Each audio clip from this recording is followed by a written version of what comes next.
So Kawhi Leonard may be leaving the Toronto Raptors after only 1 year with the team, which inspires today's PFT Live Draft. The greatest one-year stops in NFL history, and Chris Simms and I have both learned while trying to research this one, there is no quick and easy Google for this one. No, there is not. There is not. This is annoying. All right.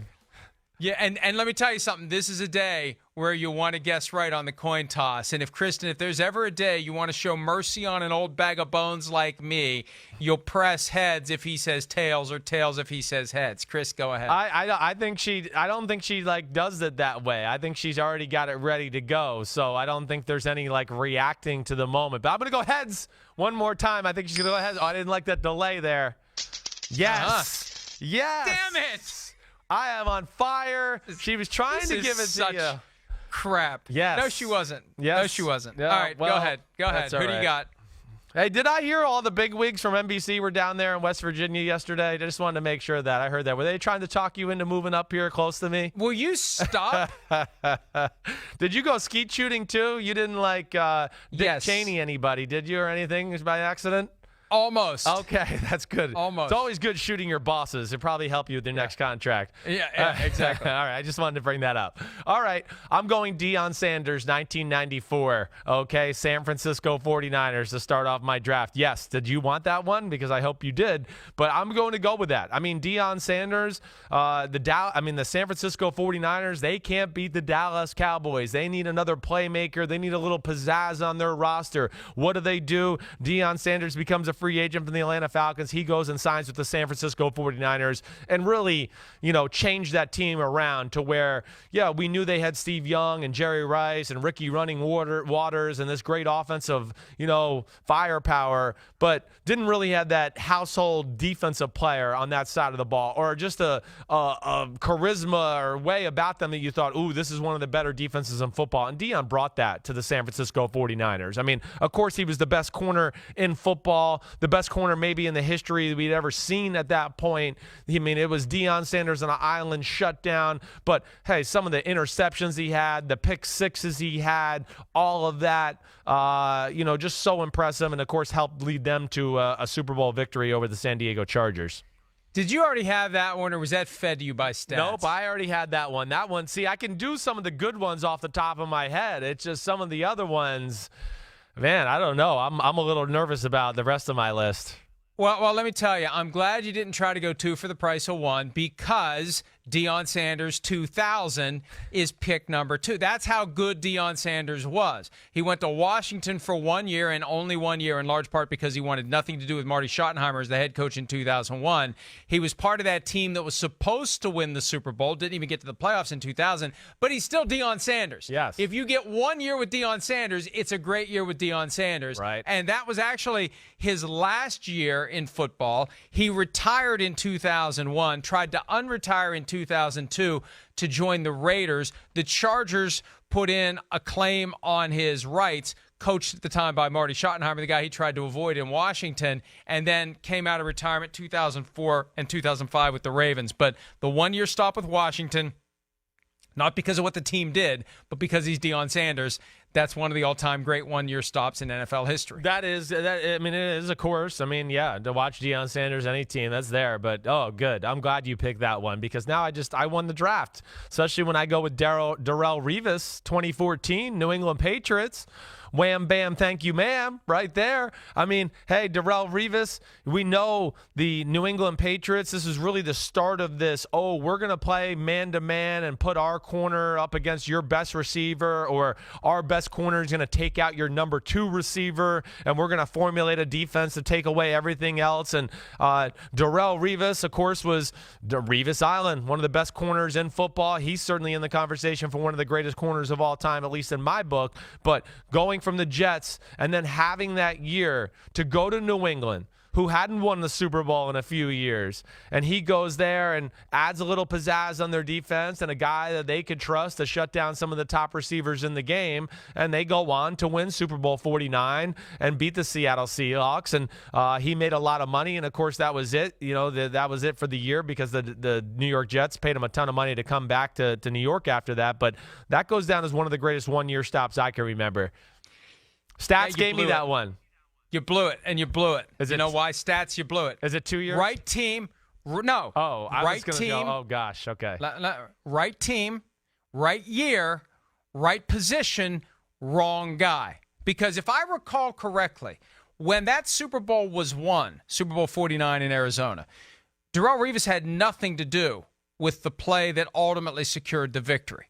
And even though it was Malcolm Butler who made the interception, it was a guy named Brandon Browner who had played for the Seahawks the year before, knew that play, knew that formation, knew that moment, and the most underrated Super Bowl hero of the last 25 years, because he grabbed his guy and kept him from picking Malcolm Butler, allowing Malcolm Butler to get through and intercept the pass. Brandon Browner, the better of the two guys on that day. You could argue the better of the two guys that year. And also there was a report back in 2016 that Brandon Browner actually punched Darrell Rivas in the face at one point during the season, thereby establishing his dominance, making him the alpha between the two.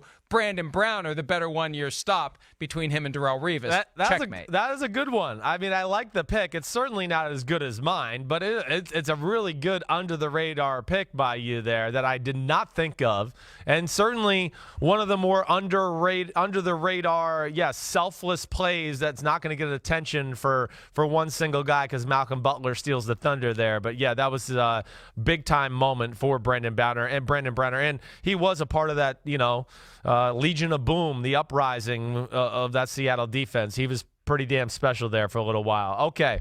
To end Good luck now. You're done. No, this is another one. You forgot about this one. This is a good one. 1996 Green Bay Packers. Desmond Howard. He was only there for 1 year. That's the one that I had on my list downstairs that I forgot about. Damn it. Gosh darn it. If you only didn't work at your house, you could go and get. Oh, that's right. You do work at your house. You could have got your list. What is it, like 5 feet away from you? It's a long walk. No, okay. it's a long walk. Oh, it's a long walk. Yeah, can't hide money. That's when you know you got a long walk. You got a big house. But Desmond Howard, led the NFL in punt and return yards that year. And then, of course, won Super Bowl MVP. And that's a pretty special 1 year showing for a franchise. The Green Bay Packers hadn't won a championship in so long, and Desmond Howard was certainly a huge help in that. How about, do you remember Desmond Howard in the divisional playoff game was in the locker room taking a pee, and they kicked the ball off, and he wasn't back there to return the kick in that same year, and the 49ers recovered the second half opening kickoff? I think that's one of the great stories of that year that no one was about. there? Nobody was there. He didn't tell anybody he was in the restroom. Look it up. 1996 playoffs. They're playing the 49ers, the divisional playoff game, started the second half. They kicked the ball off, and Desmond Howard wasn't back there deep because he was still in the restroom, and the 49ers recovered the opening kickoff of the second half because he wasn't there. It's unbelievable, but that's how good the Packers were. They could still win a game like that. And that's how good Desmond Howard was. He didn't get abruptly cut from the team for not being on the field. That takes what Ty Montgomery did to a whole new level. At least Montgomery was on the field when he screwed up this year for the Packers. All right, look, I could go a lot of different directions here, and I wouldn't have been able to get Desmond Howard anyway because I still like the Brandon Browner pick, although in hindsight I guess I could have sandbagged you because you weren't even thinking about him. Yeah. There are other guys that I could go with. I could go with Brett Favre, his 1 year with the Jets, but you know what? They weren't that great. They were 8-3, and then it all fell apart because he had a torn biceps tendon. I could go Kurt Warner 2004 with the Giants, but he got benched halfway through the season. I could go Robert Edwards because he was a rookie with the Patriots in 1998, had 1,100 rushing yards, tore up his knee playing beach football at the Pro Bowl. Mike. So it's really not the same, though. I mean, that's not a one-year stop. Right. It wasn't a one-year arrangement. It's not Kawhi arrangement. Leonard-ish, right? Yeah. So here's what I'm going to do, because it truly was a one-year arrangement, and this is a forgotten part of NFL history, and since we are celebrating the 100th season of the NFL this year, we have to turn the clock back to 1943, because for 1 year and 1 year only, due to the limited players available because of World War II, they took the Pittsburgh Steelers and the Philadelphia Eagles, and they melded them into one team for 1 year only. The Steagles. And they were unofficially known as the Steagles. That's awesome. Now, they didn't do anything. They didn't win the championship, but for 1 year and 1 year only, the two cities on the opposite spectrums of the of Pennsylvania came together and they made the Steagles for 1 year. That's all I got. That's okay. That's a cool one nonetheless. I mean, once I heard you go in there in the 1943, I thought about that. It is amazing they combined their names. And full transparency, just because I annihilated you in this draft so badly, I got a lot of help from stats today. It was a collaborative effort. Collaborative butt whooping. It was just total I could team. tell during the break that that's what you were talking about. It was not easy to Google these. I usually can do these drafts off the top of my head. I usually don't even have to worry about researching it. And I looked it up last night, and I said, damn, I can't find anything. I said, I'll figure it out in the morning. And I sat here at the start of the show, and I was like, holy cow, we're an hour in, and I only got 1 or 2 here. I'm in deep crap here. So that's when I had to call in the stats help. I thought of Dion Sanders, both of them. Yeah. I thought of Desmond Howard, but forgot. I thought of Brandon Browner. This was a difficult one because there's no easy way. There's no easy search term to try to unlock a category of specific niche player or franchise like we ultimately did. So Chris had Dion Sanders in 94, Darrell Rivas in 2014, Desmond Howard in 96. I've got Dion in 2000, Brandon Browner in 2014, and the 1943 Pittsburgh-Philadelphia Steagles. Hi, I'm Mike Tirico, and thanks for watching. Make sure to hit subscribe for the latest news and highlights from NBC Sports.